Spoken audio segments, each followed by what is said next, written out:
विद्यार्थ्यांचं स्वागत. रासायनिक अभिक्रिया आणि समीकरणे हे जे प्रकार आपलं सुरू आहे ते अंतिम टप्प्यामध्ये आलेलं आहे. याच्या अगोदर आपण वेगवेगळ्या प्रक्रिया, अभिक्रिया, प्रकार, रासायनिक अभिक्रिया म्हणजे काय, संतुलित करण्याचे प्रकार, ते संतुलित करण्यासाठी आपल्याला काय काय करायचंय हे जे बाबी आपण पाहिलेल्या होत्या. तर याच्यामध्ये आपल्याला जो पाहायचा आहे, आज भाग जो पाहायचा आहे तो आहे क्षरण म्हणजे काय, आणि त्याच्यानंतर दुसरा जो भाग आहे त्याच्यामध्ये खवटपणा म्हणजे काय. क्षरण आणि खवटपणा हा जो भाग आहे, हा दोन्ही जो भाग आहे तो आपल्याला त्याच्यामध्ये बघायचा आहे. तर सुरुवातीला आपण बघूया क्षरण म्हणजे काय. क्षरण पाहण्यासाठी आपल्याला एक कृती करायची, ती आपण कृती करूया. एक आपल्याला 4 परीक्षणाळे घ्यायचे, कृती आपण बघूया. त्याच्यामध्ये काय करायचे, एक असे 4 परीक्षणाळे घ्यायचे आणि 4 परीक्षणामध्ये वेगवेगळे घटक घ्यायचे आहेत आपल्याला. आपण पहिल्यांदा हे 4 जे परीक्षणाळे आहेत ते आपण काढूया. त्याच्यामध्ये आपण काय काय केलेलं आहे, ही ए आहे, ही बी आहे, ही सी आहे आणि ही डी आहे. असे 4 परीक्षणाळे त्याच्यामध्ये घ्यायचे आहेत. पहिल्यामध्ये आपल्याला काय घ्यायचंय, तर आपल्याला काय घ्यायचंय तर गरम पाणी घ्यायचंय. पुस्तकामध्ये त्यांनी दिलेलं आहे. पहिली जी परीक्षा आहे ते उकळलेले पाणी आपल्याला घ्यायचंय. उकळलेले पाणी व तेलाचा थर इथं दिलं असेल त्यांनी, हा तेलाचा थर. त्याच्यानंतर दुसऱ्यामध्ये त्यांनी घेतले मिठाचे द्रावण. दुसरी जी आहे त्याच्यामध्ये मिठाचं द्रावण आहे. तिसरी जी आहे ती नुसती हवा आहे, हवा त्याच्यामध्ये आहे. आणि चौथी जी आहे त्याच्यामध्ये काय करायचं बघा, कॅल्शियम क्लोराईड जे आहे, हवा आणि कॅल्शियम क्लोराईडचं आपल्याला स्फटिक जे आहेत ते आपल्याला त्याच्यामध्ये घ्यायचे आहेत. तर अशा पद्धतीने इथं मिठाचं द्रावण असेल, इथं मिठाचं द्रावण आहे, इथं नुसती हवा आहे आणि इथं आपल्याला कॅल्शियम क्लोराईडचे स्फटिक आहेत, कॅल्शियम क्लोराईड आहे. बरोबर. तुमच्या लक्षात आलं असेल की या प्रयोगासाठी आपल्याला जे मांडणी करायची आहे ते का परीक्षा नळिकेचं स्टँड जे आहे ते आपल्याला घ्यायचं आहे. त्या स्टँड मध्ये परीक्षा नळी ज्या आहेत त्या मांडायच्या आहेत.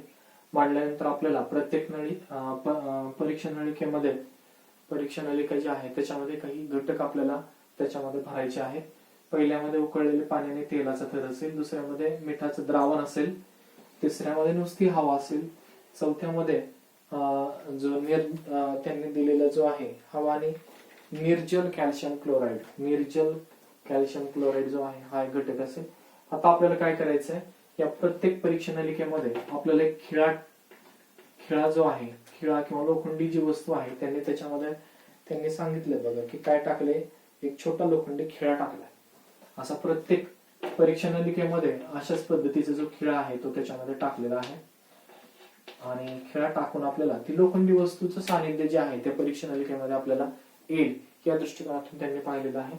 आता आपल्याला काय करायचंय, इथं आपल्याला काय करायचंय, एक रबरी बुच बसवायचं की जेणेकरून बाहेरची हवा आतमध्ये येणार नाही, आतला जो भाग आहे तो बाहेरच्या सानिध्यात येणार नाही. त्याच्यासाठी ही रबरी बुच आहे. रबरी बुच जो आहे ते आपल्याला तिथं घ्यायचंय. तर आपल्याला स्टँड मध्ये आपण परीक्षा नलिका जे आहेत ते आपण ठेवलेले आहेत. हे सगळे जे त्याच्यामधले जे रसायन जे आहेत, जे कोणकोणते घटक आपण घेतलेले होते, पदार्थ घेतलेले होते ते आपण ठेवलेले आहेत. हे जे आहे ते आपल्याला प्रयोगशाळेमध्येच एका बाजूला स्टँड मध्येच त्या परीक्षणाला लावून ठेवायचे आहेत. याला हात लावायचा नाही. 4 ते 5 दिवस ही प्रक्रिया अशीच चालू ठेवायची.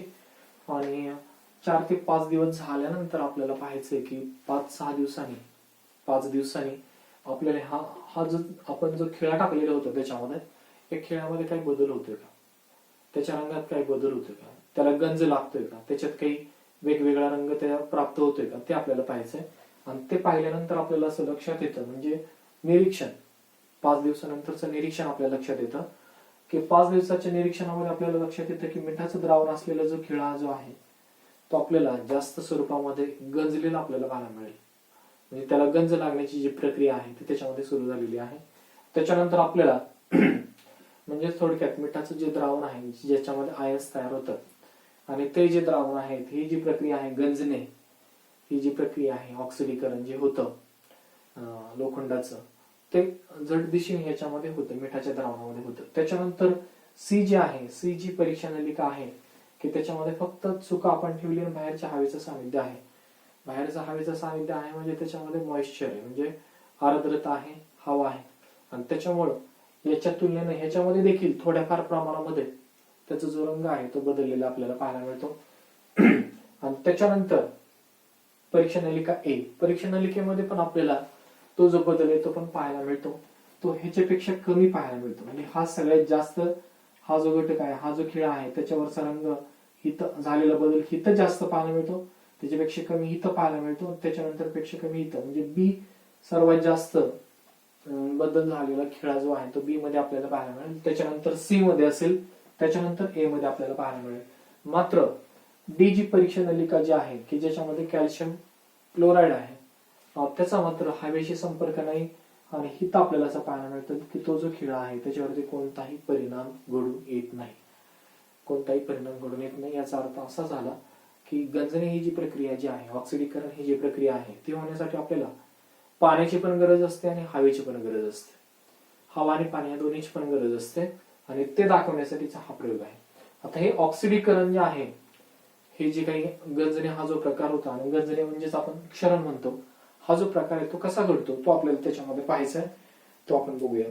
तर लोखंडाला गंज लागणे काही एवढी सोपी प्रक्रिया नाहीये. लोखंडाला गंज लागणे म्हणजे एवढी सोपी प्रक्रिया नाही जेवढी आपण बोलतो. की समजा हवेत लोखंडाचं जे कण आहेत किंवा वस्तू आहे त्याचा ऑक्सिजन संपर्क झाला आणि त्याचबरोबर त्याच्यामध्ये तयार होणारा जो घटक आपल्याला पाहायचा आहे Fe3O3 आणि XH2 सहजासहजी तयार झाला असं नाही. एवढी सोपी प्रक्रिया नाही की जेणेकरून लगेच त्याचं ऑक्सिडीकरण झालं आणि हा जो गंज आहे तो तयार झाला. हा जो गंज आहे, हा गंज जो आहे तो तयार झाला असं नाही. ती जी आहे प्रक्रिया, ती होण्यासाठी आपल्याला एक वेगळीच, त्याची एक वेगळी पद्धत आहे आणि ती प्रक्रिया जी घडते त्यालाच आपण विद्युत, त्यांनी दिलं बघा पुस्तकामध्ये नाव त्यांनी दिलंय, ही जी प्रक्रिया आहे विद्युत रासायनिक अभिक्रिया. त्याच्यामध्ये काय घडतं, विद्युत रासायनिक अभिक्रिया घडते.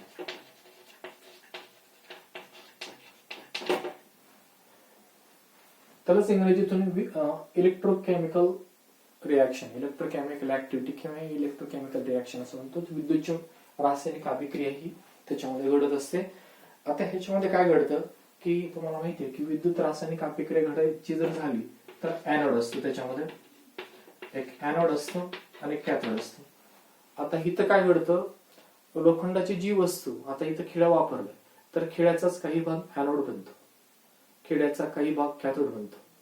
म्हणजे दोन भागामध्ये त्याचं वर्गीकरण होतं. काही भाग म्हणजे पोलरायझेशन होतं थोडक्यामध्ये, की एक जो भाग आहे तो एनोड बनतो, एक जो भाग आहे तो कॅथोड बनतो. आणि ते झाल्यानंतर त्यांच्यावरती जी प्रक्रिया जी आहे, जे काही विद्युत रासायनिक अभिक्रिया जी आहे प्रक्रिया, ती व्हायला सुरुवात होते. आणि त्यांनी सांगितल्याप्रमाणे एनोड वरती काय घडतं, तर एनोड म्हणजेच धनाग्रापाशी Fe चे ऑक्सिडीकरण होते. एनोडवर Fe चे ऑक्सिडीकरण होते.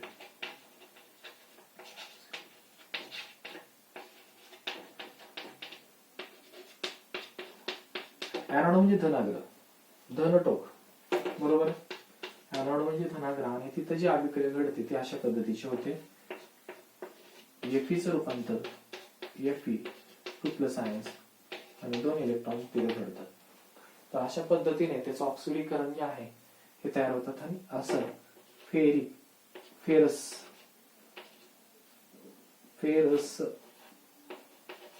आयन तयार होतात. त्याच्यामध्ये फेरस आयन तयार होतात. म्हणजे हा जो धातू मूलद्रव्य जो आहे आपला लोखंड, त्याचे धातू आयन तयार होतात आणि 2 इलेक्ट्रॉन ते विभक्त होतात त्याच्यातून आणि आयन जो आहे धन आयन त्याच्यामध्ये तयार होतात. आता हे जसं एनोड वरती घडलं, एनोड वरती जसं घडलं तसं कॅथोड वरती काय घडतं, तर त्यांनी दिले बघा. कॅथोड वरती काय घडतं, तर ऑक्सिजनचे क्षपण होते. त्यांनी दिले बघा की O2 चे क्षपण होऊन पाणी तयार होते. आता आपल्याला काय करायचं, ही पहिली अभिक्रिया झाली, एनोड वरची ही अभिक्रिया झाली की त्याच्यामध्ये फेरस आयन तयार झाला. आता आपल्याला काय करायचंय, कॅथोड वरती काय घडतंय, दुसरी जी अभिक्रिया आहे त्याच्यात दुसरा जो टप्पा आहे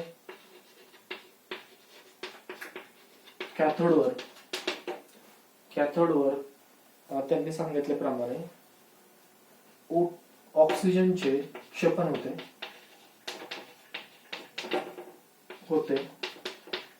व पाणी तयार होते.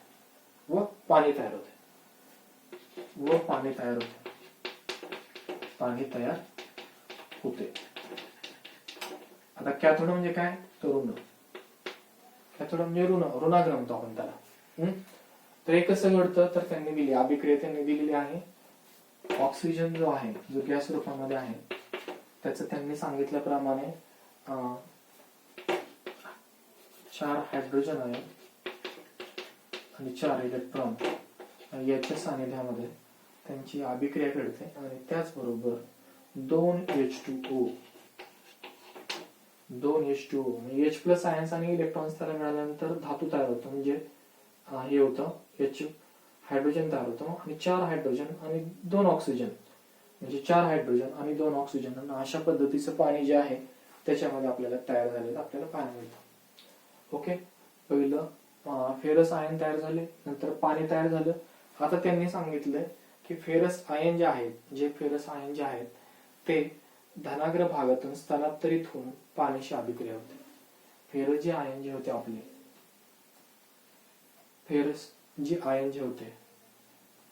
त्यांची जी अभिक्रिया जी आहे ती पाण्याबरोबर होते आणि त्याच्यामुळं पाण्याबरोबर अभिक्रिया होऊन पुढे त्याचं फेरिक आयन तयार होते. फेरस आयन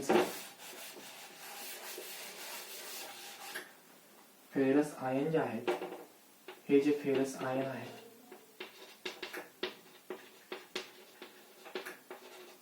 यांचे त्यांनी सांगितल्याप्रमाणे आपण बघूया. फेरस आयन हे स्थलांतरित होऊन पाण्याशी अभिक्रिया होते. स्थलांतरित होऊन पाण्याशी अभिक्रिया होते. आणि पाण्याशी अभिक्रिया जर झाली त्याची आणि पाण्याशी अभिक्रिया झाल्यानंतर परत त्यांनी सांगितल्याप्रमाणे परत त्याचं ऑक्सिडीकरण घडतं. त्याच्यामध्ये परत ऑक्सिडीकरण घडतं आणि ऑक्सिडीकरण घडून त्यांचं रूपांतर फेरिक मध्ये घडतं. फेरसचं फेरिक मध्ये रूपांतर होतं. अजून एकदा ऑक्सिडीकरण घडतं. पहिल्यांदा आपण धनाग्रावरती एक ऑक्सिडीकरण पाहिलेलं होतं, ऋणाग्रावरती आपण पाहिलं पाणी तयार होत होतं.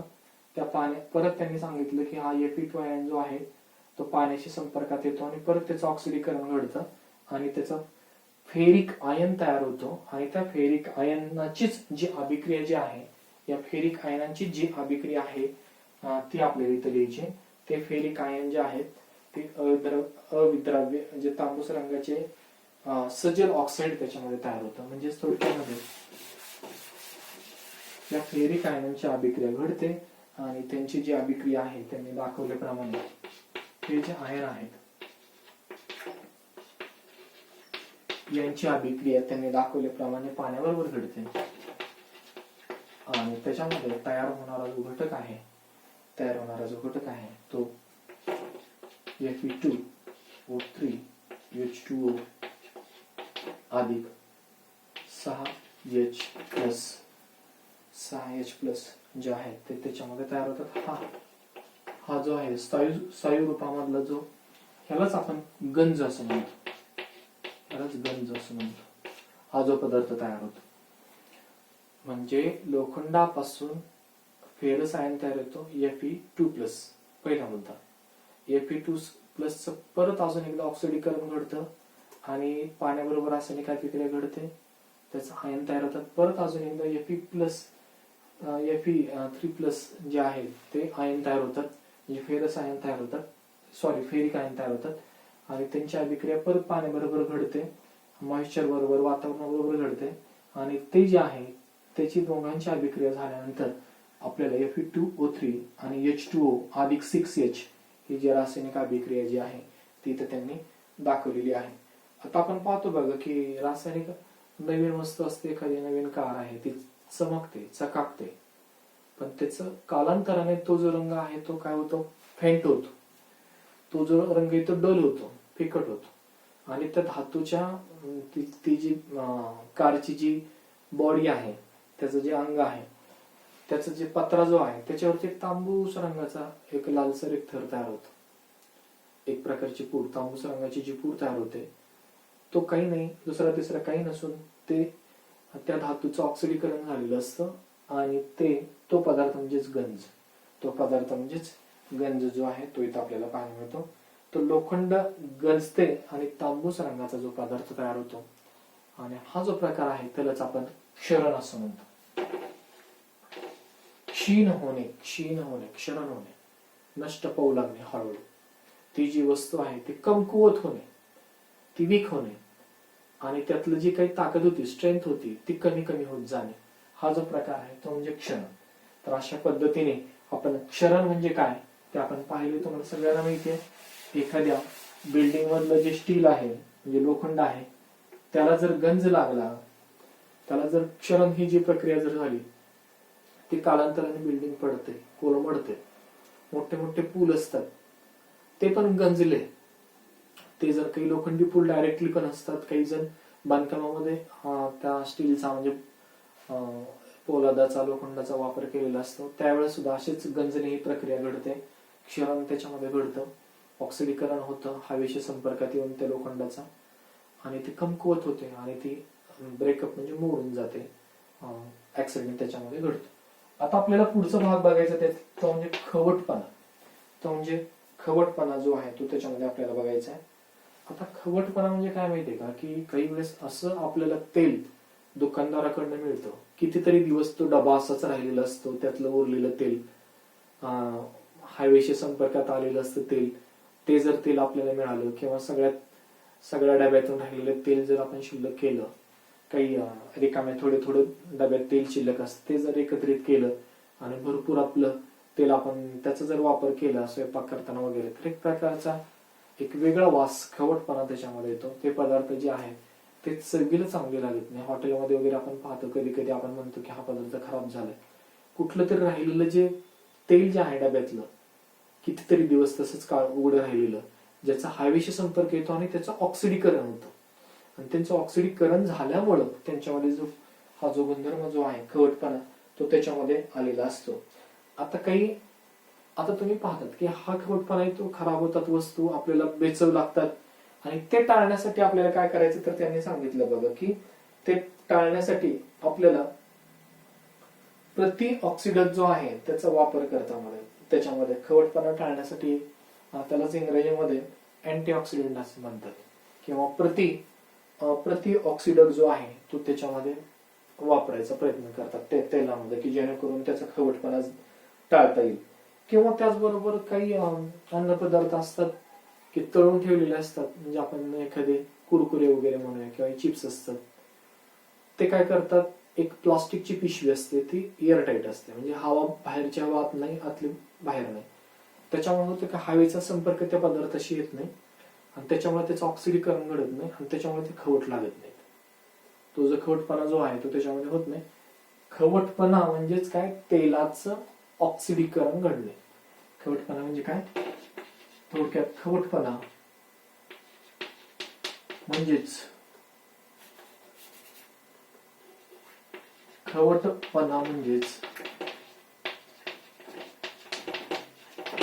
तेलाचे व तुपाचे, ते वनस्पती तूप असेल, तेलाचे तुपाचे ऑक्सिडीकरण.